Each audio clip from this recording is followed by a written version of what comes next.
ভারত যে আমাদেরকে তেমন কিছু দেয়নি এমনটা বলা যাবে না। ভারত কিন্তু আমাদেরকে অনেক কিছু দিয়েছে। কিন্তু এটা বাংলাদেশের মানুষকে দেয়নি। এটা আওয়ামী লীগকে তারা দিয়েছে। কিন্তু ভারত বাংলাদেশ থেকে বিনিময়ে অনেক কিছু নিয়ে গিয়েছে। এবং তার এক্সচেঞ্জ হিসেবে তারা দিয়েছে, কিন্তু বাংলাদেশের মানুষকে দেয়নি। সেটা আওয়ামী লীগকে দিয়েছে, যেটা দিয়েছে ৩টা মানে ভোটবিহীন নির্বাচন। ৩টা নির্বাচন ভারত আমাদেরকে দিয়েছে। আওয়ামী লীগকে একচেটিয়াভাবে সমর্থন দিয়েছে।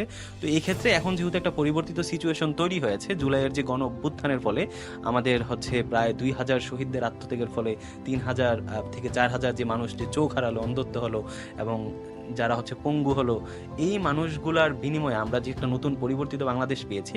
তো এই বাংলাদেশে ভারতের সাথে আমাদের যে সম্পর্কটা হওয়া উচিত স্টেট টু স্টেট, মানে অন্য আরেকটা রাষ্ট্রের সাথে আমাদের যে ধরনের স্বাভাবিক সম্পর্ক থাকে, বাণিজ্য সম্পর্ক থাকে, বায়োলেটারাল সম্পর্ক, বা বিভিন্ন হচ্ছে আপনার বিভিন্ন ফোরামে কানেকশনগুলো থাকে আর কি।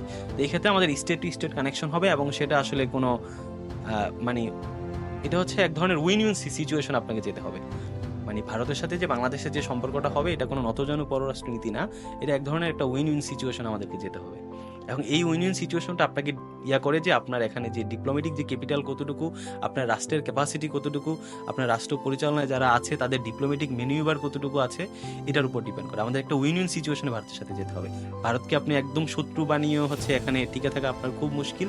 আবার ভারতের কাছে একদম নতজানু হয়ে দেশকে বিক্রি করে দেওয়া আপনার জন্য মানে কোনোভাবেই কাম্য না।